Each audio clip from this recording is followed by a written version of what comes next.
A second. All right, welcome everybody. This is day 1 of week 13. So we're picking up after 2-week sort of hiatus. I know we met last week, but most people couldn't log in. So we're kind of getting started this week. So I'm going to go over the extended deadlines. Every teacher should be adjusting the deadlines, right? Should be adjusting the close dates because of those 2 weeks and people didn't have access. So your teachers should be going over that with you or posting things to give you updates of, how things have been adjusted. We'll go over what you should have worked on those 2 weeks. I know a lot of you didn't have access, but I sent things through Remind and email, so hopefully you got some of those. If not, then where we're picking up.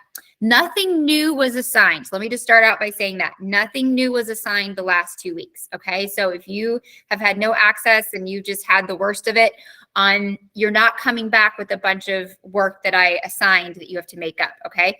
The only thing I had you work on during the last 2 weeks was the project, the Supreme Court case project. And that we went over the week before this all happened. So we literally went over it in class. I gave you the instructions. So all I did was convert those instructions from a Google Doc to a PowerPoint to a Word doc.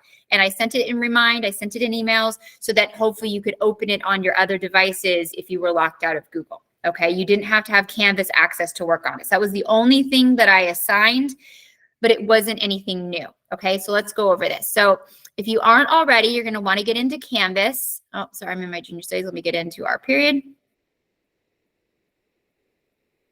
Okay, so the announcements or the lesson and recording page, either one is where you can get that update. So yesterday, as usual, I did my update email or update post, okay? Regular attendance did start yesterday. So that means filling out your attendance forms on Mondays and Fridays. The last 2 weeks, admin has said they will take care of the attendance, okay? So if it's still showing is you were absent or this and that, they are supposed to take care of that. So give them a week or so. There's still a lot of kids that are trying to log in and people coming in. So I know it's very chaotic down at the main office. So give a week or so. If you're still not seeing your attendance updated, let me know and I'll be the squeaky wheel. All right. I'll be the squeaky wheel and try to find out what's going on. But they are supposed to take care of that. That's what they've told us. And so we will hold them to it. But attendance starting yesterday, you need to fill out those attendance forms on Mondays and Fridays and then come to class Tuesday, Wednesday, Thursday, right? So just like before, we're back to normal attendance. All right. If you weren't able to log in yesterday and you had issues with attendance and like that, email me. I'll make a one-time exception where I'll help you out with that. But otherwise, you need to be attending classes and filling out those forms, okay, going forward. So what was due? Okay, so I did send out, we were supposed to give you learning opportunities the last 2 weeks. So I did send out again through Remind and through email the Supreme Court case project instructions, right? And then I went over this also last Thursday, okay? That was due yesterday. Now, we went over this and this was assigned before all of this happened. So this is not a new assignment, okay? Now, it was supposed to be due on the 17th, but we know, like, again, with everything, so I extended that due date and it was due yesterday. Now, if you haven't worked on it, that's okay. You have until the 17th. So I'm going to go over my extended late deadlines. You have plenty of time to work on it and get it in, all right? That was the only thing that you were asked to work on. And again, I did provide those instructions in Word, PowerPoint. I sent them in Remind. I sent emails. I said in there to your parents, please give this to your student to work on. So I tried to provide as many opportunities or ways for you to work on this if you didn't have access to the network, okay, which I know a lot of us were locked out. So if you're working on that project, if you haven't gotten it in, it was some hybrid cyber hack, like somebody, some techie somewhere that is obviously smarter than me, stuff hacked into our system and unfortunately had bad intentions. And so they had to lock down the whole system to reset it and stuff. But yeah, no, they made a mess of it. I mean, we were straight up hacked. So yeah, they made a mess of it for sure. It happened in 2019 too.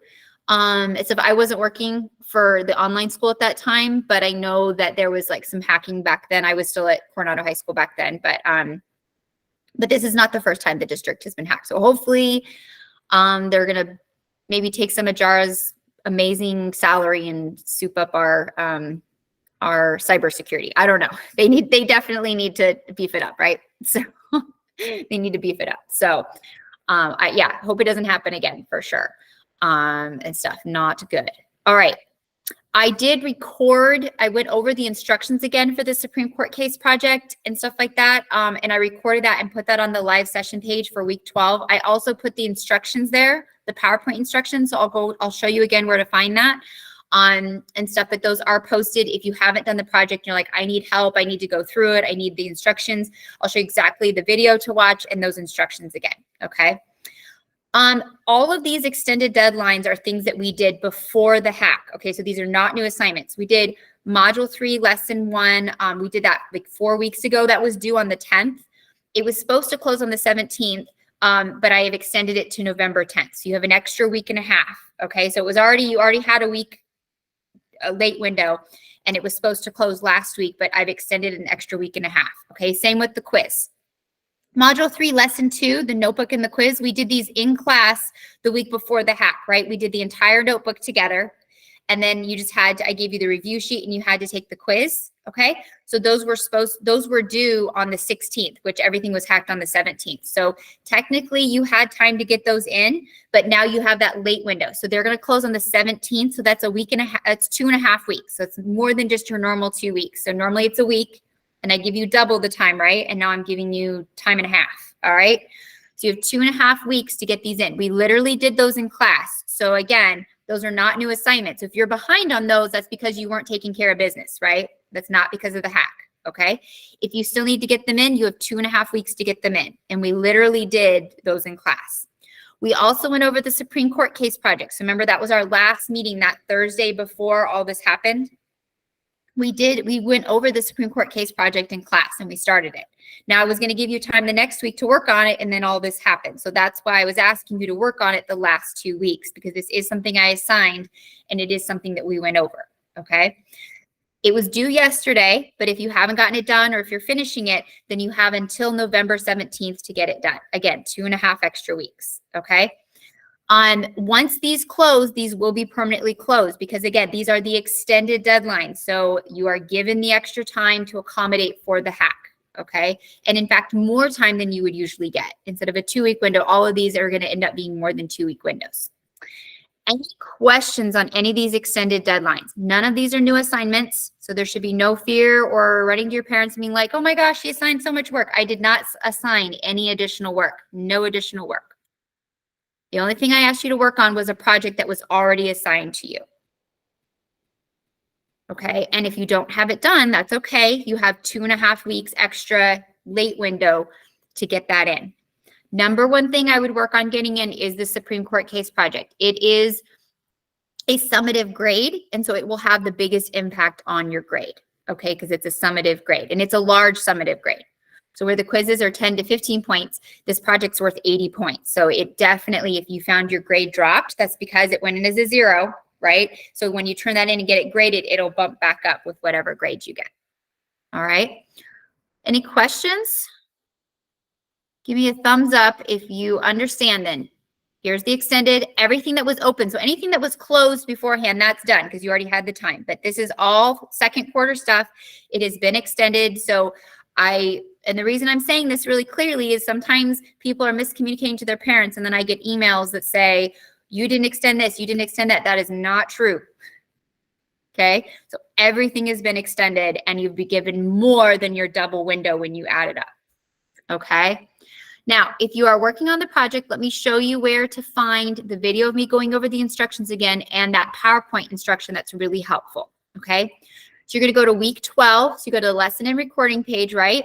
This is where I post all the documents, all the notes for class, things like that. So you go to the week 12 page and you'll see the instructions for the Supreme Court case project. So there's the Google Slides or there's a Word document. So I provided both, okay? And then here's the video of me going over the instructions. Okay, it's about a 20-minute video. I go over these extended deadlines like I just went over, and then I go through the instructions again, going through the PowerPoint. Okay, and again, this is another place then where you see listed all your extended deadlines. Okay.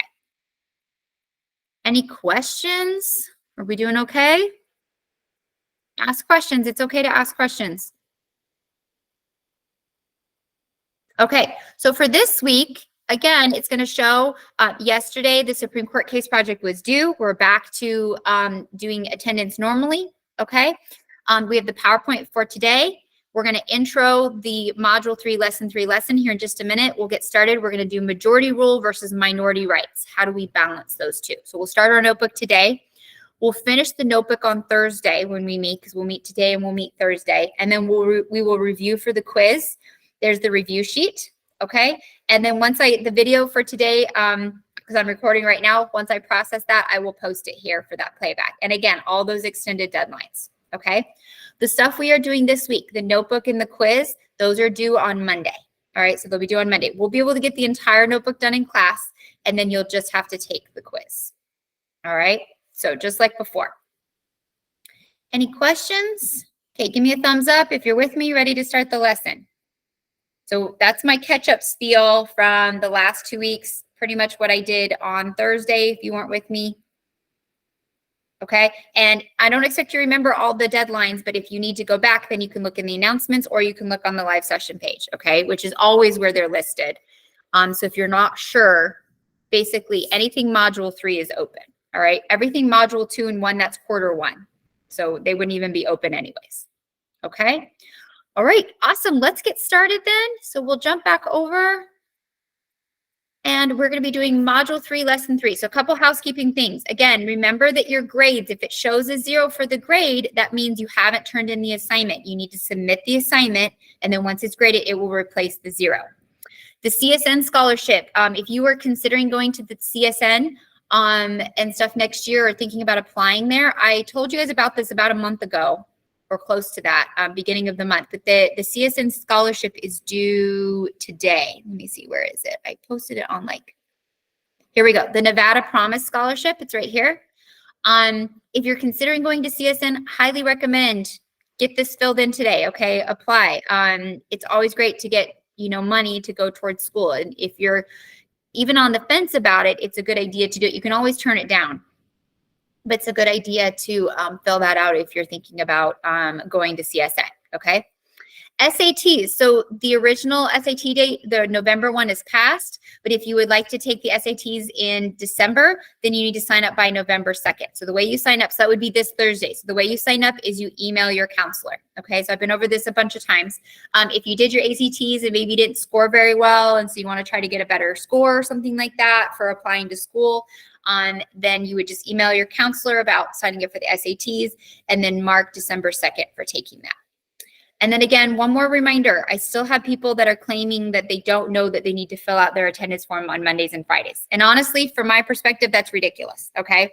We've been going over this since day one. It's in every announcement. We send reminds, you have to do it for your classes. So Monday, Friday, you must fill out attendance forms. Attend class Tuesday through Thursday, but there's no excuse. You should be getting attendance. It should be perfect attendance on Monday, Friday. How long? Put it in the chat. How long does it honestly take you to fill out all your attendance forms? How long? If you're being honest. I know mine doesn't take very long. I know mine only takes maybe 2 minutes. Okay, 10 minutes. An hour? Julian, are they having you write a novel?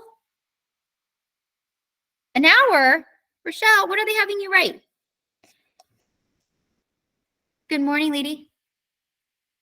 Yeah, all my classes? Okay, so they're asking to write too much. That's crazy. 15, half an hour, but mainly for the loading time. Okay, for the loading time. Okay, I know mine only takes you 2 minutes. A short story for one? Okay. They shouldn't be requiring you to do that much. That's insane. That's insane. So here's what you do. Write a short story in a Google Doc and submit it every time. Attendance is supposed to be fast. Attendance is not supposed to take 30 minutes. So I would do is I would write it in a separate doc and then copy and paste it in each time. Because it's not for a grade, it's literally just for attendance. So it should be a quick thing. It takes an hour? Different prompts every time? These teachers are making it too difficult. Okay. You do get the day off from class, so I guess there's some of that. But they can't dock you. They can't dock you. And I'm not throwing teachers under the bus. That's just true. They can't dock you. You fill it out, they have to give you attendance.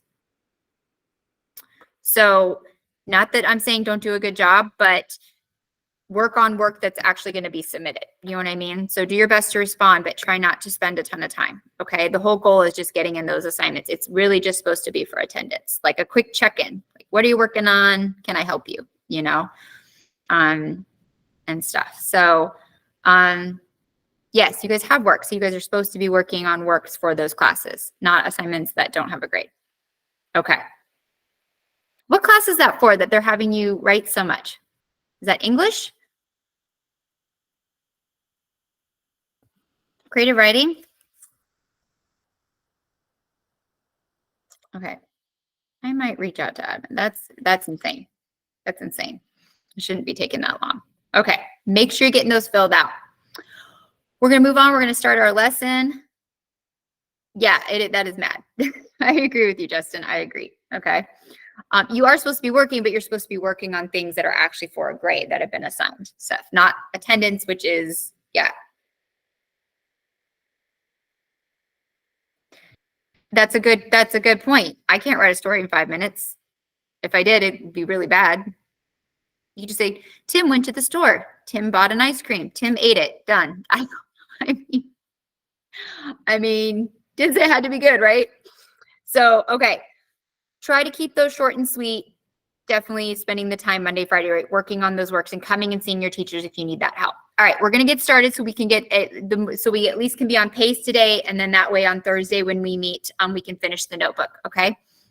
So what we're looking at here is majority rule versus minority rights. And how do we balance the two? Any government to be successful, any society to be successful, the basic principle is you have to meet the needs of the majority of society, right? What the majority needs, like if they need pink scooters, then you got to get them pink scooters. I'm just being silly, but you have to meet the needs of the majority of society. What can happen though sometimes is that by meeting the needs of the majority of society, are we doing it at the detriment or hurting a minority group? Now, when we're talking about majority and minority, it's not necessarily a racial reference. This could be any sort of any sort of breakup. It could be religion, it could be income, it could be education, it could be jobs, it could be demographic, it could be race, it could be gender, it could be orientation. There's a lot of ways that you could interpret majority versus minority. Okay, so I don't want you to just put in a box that it's just referencing one. It's referencing society, and there's a lot of different circumstances, right? The way that we would the way that we would split up society. But the whole goal of government is how do we meet the needs of the majority, which is the key to a successful society. But how do we do it while also upholding minority rights and not doing it at the expense of the minority group in whatever the topic or the circumstance is? So we're going to talk about that and get into that from a political perspective, okay? So the key learning question we're going to look at is, to answer this question, how do the rights of the disenfranchised evolve over time by examining and critiquing the debate between majority rule and minority rights? All right, so we're going to jump over into Canvas. We'll get your notebook open. We'll look at our essential question, key vocab, and then we'll start to get into this. We're going to do majority of the lesson on Thursday, where we actually talk about how does government do that? How does government meet the needs of the majority while also protecting and not doing it at the expense of the minority? Okay, and that can be a hard balance to strike sometimes. In principle, it sounds easy, but sometimes it's not easy, and it depends on the circumstance. Okay, and sometimes there isn't one direct answer. So let's jump back over into Canvas. Okay, and we are going to go to modules.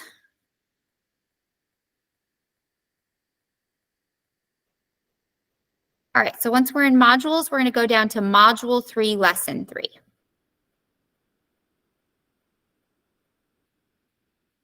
So you should be doing this because you got to get your notebook open, okay? So we'll go to the overview page. It gives us our standards, and again, we're looking at the rights of the disenfranchised and how do we balance the majority rule versus minority rights, okay? We just went over. All right, let's get our notebook. So we're going to go to that next page. You're going to click on the link on the notebook page, open that up. Once it's open, then remember the two things that we do, okay? We're going to save it to our Google Drive, so save it to your government folder. And then you want to make it shareable. So you go to that share button in the right-hand corner, and you're going to do anyone with the link. Okay, so save to your Google Drive and then anyone with the link. So I'll give you a minute or two to do that, and then we'll get started.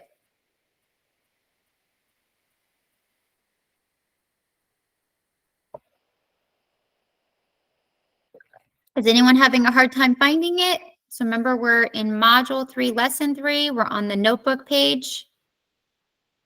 So we're on the overview page and we just went to next. So if you're in modules, I'll show you again where to find it.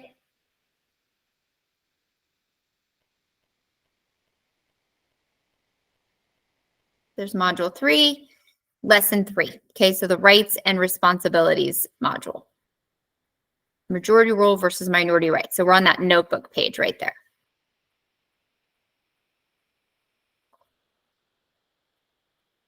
Okay, give me a thumbs up if you have it. I got about 10 minutes, so I do need to get started. Got to hustle a little bit. Got a little distracted by attendance and how long it's taking. All right, awesome. So we're going to go to the next page. Let's find our key essential question, okay, which in the supporting question, what does equality under the law look like? And believe it or not, this is actually a much harder question to answer than a lot of people think, because it depends on the topic. In general, we can say that everyone is treated fairly or everyone's treated equally, but what does that actually mean? Does that mean literal, figurative? Does that mean giving opportunity? Does that mean outcome? And in what circumstance? So this actually is a very loaded question, and really it depends on, sometimes, are we talking economics? Are we talking education? Are we talking income? Are we talking freedom of speech? Like how, religion, like how are we breaking up and defining, and what does that actually look like? And the way I might see equality might be different than how you see equality. So then on top of that, you have the different ways people interpret or what sort of outcomes they want. So oftentimes what looks like a simple question is actually very, very complicated, or can be complicated.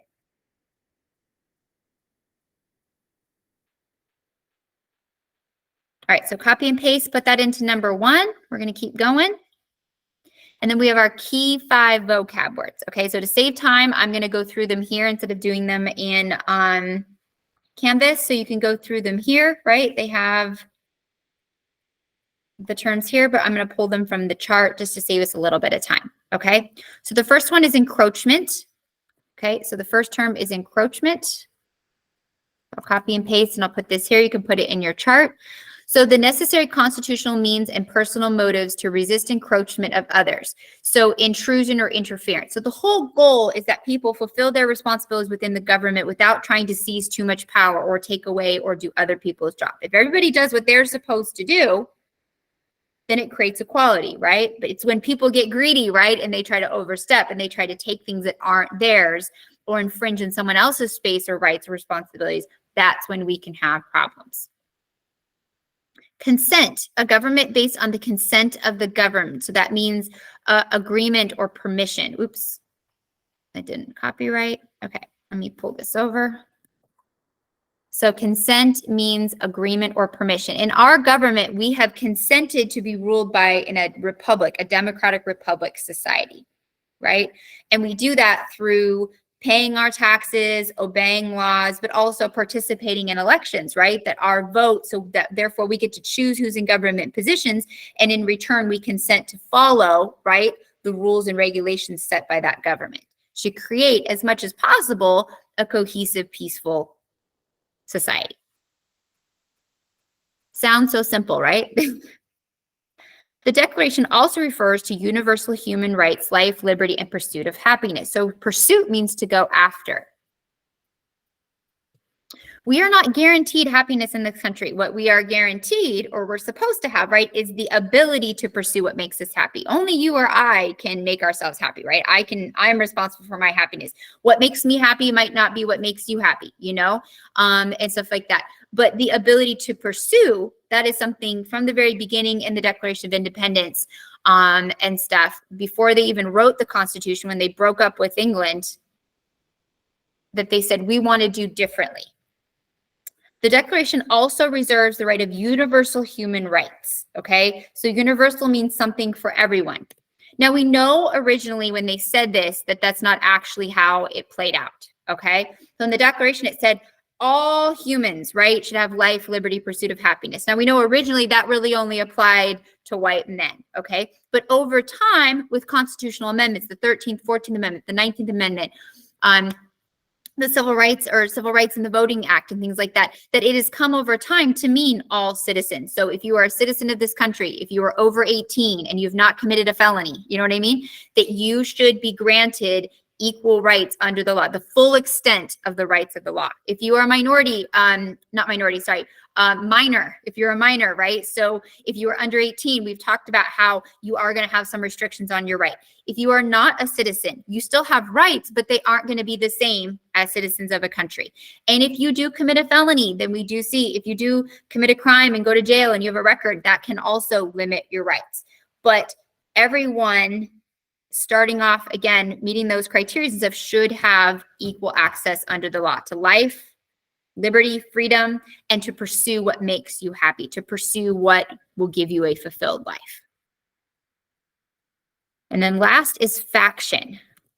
So what we see in our government is we see different factions that gain control. So for example, a faction is like a group or a party. So for example, the Democratic Party, right? The Democrats are in charge of the White House, right? President Biden is a Democrat. The Republicans Party is in charge or has majority in the House.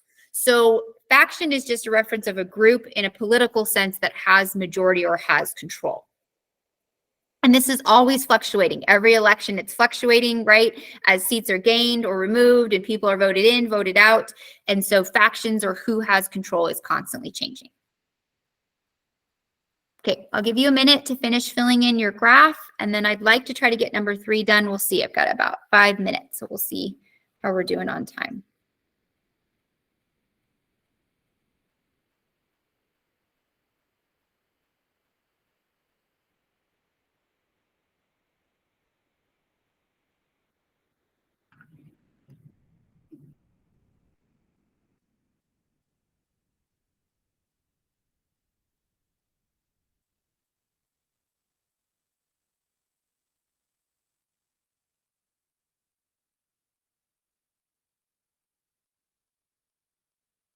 Give me a thumbs up once you have the vocab done. So you have it copy and pasted over into your graph. Awesome, awesome. Okay, so the last thing we're going to go over today, and I think we can get it done, is what does separation of power look like? Before we look at majority rule and minority rights, all right, I'm like tongue twisters, okay? Majority rule, minority rights, okay? We're going to look really quick at separation of power, okay? The whole goal in order to have majority rule and minority rights preserved, majority rule be the focus of government and minority rights preserved and protected, okay, is through separation of power. You do that by avoiding having any one person become too powerful. And we do that in our country by 3 branches of government. And a lot of countries have copied us. A lot of Europe and Western nations have copied our form of government. We have the legislative branch, the judicial branch, and the executive branch, right? And we've spent most of first quarter going over those. Let's watch this really quick video, and then we'll answer number 3 and we'll be done. Imagine if the web came with a command center for your company. The ease, the simplicity.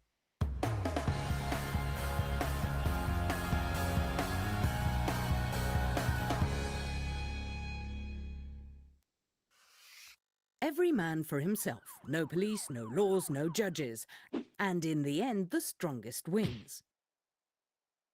But wait just a minute. What if the state enters the picture? If it's the only one to use violence, then it will ensure peace and security. That, at least, is what the philosopher Thomas Hobbes said in his book Leviathan back in the 17th century. Hobbes' Leviathan symbolized the power of the state. But this Leviathan has often abused its power. Rulers have oppressed their own people and used violence for personal gain.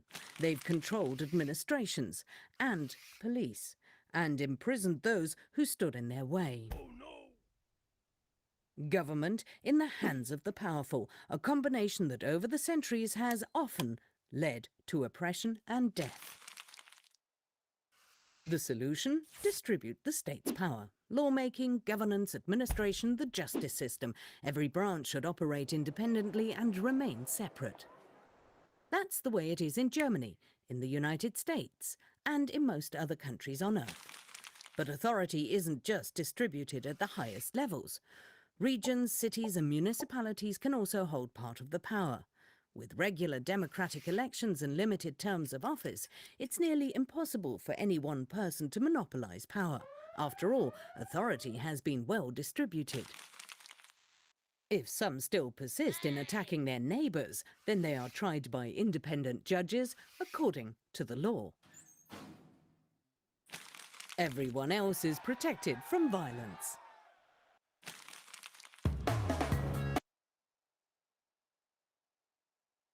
Okay, just quick video of something we have already really talked about a lot, like the importance of separation of power, so that if and when we have a group, a party, or a person abusing their power, overstepping, there are other branches. If the president does an executive order they don't have the authority to do, the Supreme Court can overrule it. If the legislative branch tries to pass a law that is not right or that the country doesn't want, the president can veto it. The Supreme Court can overrule it. You know, there's ways to check and balance, right, those different branches to keep them from doing something that might infringe upon or go beyond our rights, okay, or take away our rights.